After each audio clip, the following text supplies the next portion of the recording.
सहारा रेगिस्तान 92 लाख वर्ग किलोमीटर के इलाके में फैला रेत ही रेत।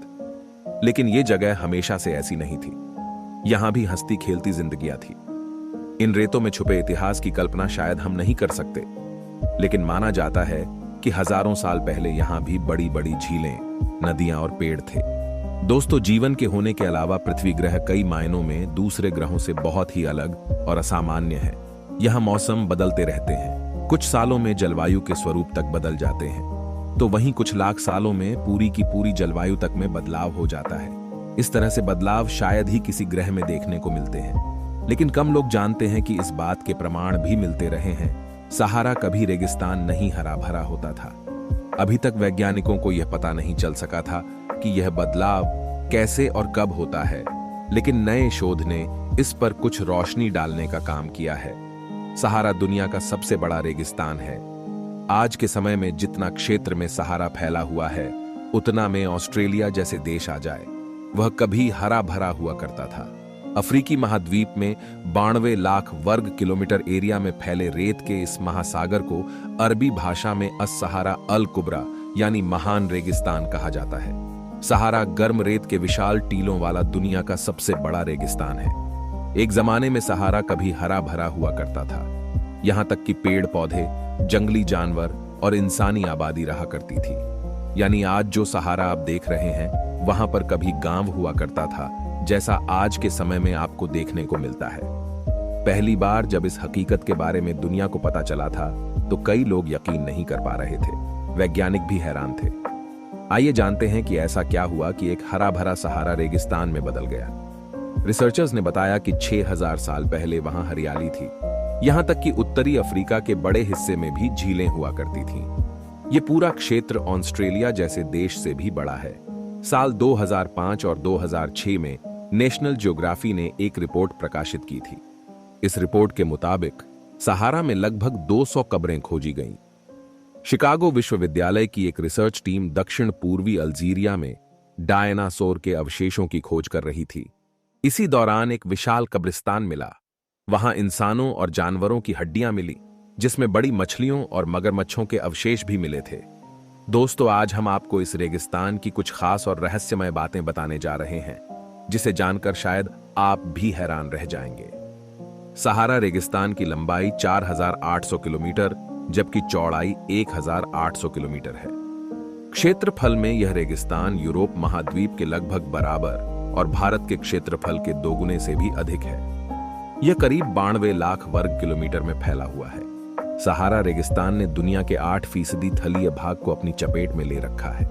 इसकी सबसे खास बात कि यह मरुस्थल 10 देशों में फैला हुआ है, जिसमें Mali, Morocco, Mauritania, Algeria, Tunisia, Libya, Niger, Chad, Sudan और मिस्र जैसे देश शामिल हैं। भले ही सहारा रेगिस्तान में इंसानों के रहने के लिए अनुकूल परिस्थितियां नहीं हैं, लेकिन इसके बावजूद यहां 5 के करीब रेंगने वाले जीव पाए जाते हैं। इसके अलावा इस रेगिस्तान में 1000 के करीब पेड़ों की प्रजातियां भी जीवित हैं। हालांकि पेड़ ज्यादातर पानी के स्रोतों के पास ही मिलते हैं। बाकी रेगिस्तानों की तरह सहारा में भी दिन के समय भयंकर गर्मी और रात के समय भयंकर सर्दी पड़ती है। आमतौर पर रेगिस्तानों में बर्फबारी तो होती नहीं है, लेकिन साल 2016 में यहां बर्फबारी हुई थी, जिसने सभी को हैरान कर दिया था। इसके पीछे वजह यह बताई गई थी कि रेगिस्तान के पास ही स्थित एटलस पर्वत की तलहटी में तापमान सामान्य से 10 से 15 डिग्री नीचे चला गया था। साथ ही ऊंचाई पर कम दाब का केंद्र उत्पन्न हो गया था, जिसके कारण हवा तेजी से नीचे की तरफ आई और बर्फबारी जैसी स्थितियां पैदा हो गईं। आज भले ही सहारा मरुस्थल वीरान और निर्जन दिखाई देता है, लेकिन करीब 6000 साल पहले यह हरा भरा हुआ करता था। एक शोध के मुताबिक अफ्रीका का सहारा क्षेत्र लगातार हरियाली घटते रहने के कारण लगभग 2500 साल पहले दुनिया के सबसे बड़े मरुस्थल में बदल गया। अब ऐसा क्यों हुआ, इसका पता वैज्ञानिकों को आज तक नहीं चल सका है, क्योंकि इस बदलाव से जुड़े अधिकतर प्रमाण नष्ट हो चुके हैं। ऐसा माना जाता है कि सहारा रेगिस्तान करीब 15000 साल के बाद फिर से हरा भरा हो जाएगा। दोस्तों, लोग इतिहास से बहुत पहले सहारा में रहते थे, कुछ निश्चित समय में ऐसे क्षेत्रों में जो अब मानव निवास के लिए बहुत शुष्क हैं। पुरातात्विक खोजों से संकेत मिलता है कि एक समय प्राचीन सहारण झीलें थीं, जिनके किनारों पर मनुष्य रहते थे, शिकार करते थे और मछलियां पकड़ते थे। इन झीलों का अस्तित्व समाप्त होने के बाद भी मनुष्य वैकल्पिक तरीकों का उपयोग करके रेगिस्तान में सदियों तक जीवित रहे। खानाबदोश चरवाहे जो भी चारागाह पाए जा सकते थे, वहां बकरियों, भेड़ों या ऊंटों को चराते थे। मरुद्यान तक सीमित गतिहीन कृषिविदों ने खजूर और जौ जैसी फसलें उगाने के लिए अपने सीमित जल संसाधनों का उपयोग किया, और विशेषज्ञ, उदाहरण के लिए लोहार, अपने कृषकों और चरवाहे पड़ोसियों के साथ माल का व्यापार करते थे। कुछ समूह लंबे समय से कारवां के साथ यात्रा और व्यापार पर निर्भर रहे हैं। वे अपनी आजीविका प्राप्त करने के लिए ऊंट से पूरे सहारा के मरुद्यानों और जनसंख्या केंद्रों तक यात्रा करते हैं। आधुनिक आर्थिक विकास ने निर्वाह के इन पारंपरिक साधनों में से कई को बाधित कर दिया है। हालांकि कई रेगिस्तानी निवासी विकसित क्षेत्रों और मरुद्यानों में अधिक आकर्षक अवसरों की तलाश कर रहे हैं।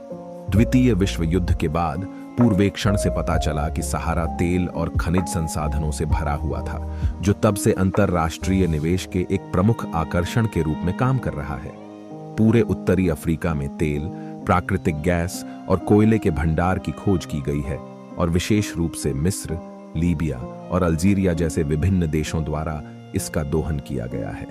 हालांकि इन उद्योगों ने सहारा में संभावित रूप से उच्च वेतन वाली नौकरियां पेश की हैं, लेकिन वे रेगिस्तानी लोगों के अस्तित्व के पारंपरिक तरीकों से विस्थापन के लिए भी जिम्मेदार हैं और विकसित क्षेत्रों में बढ़ती भीड़-भाड़ और गरीबी में योगदान दिया है।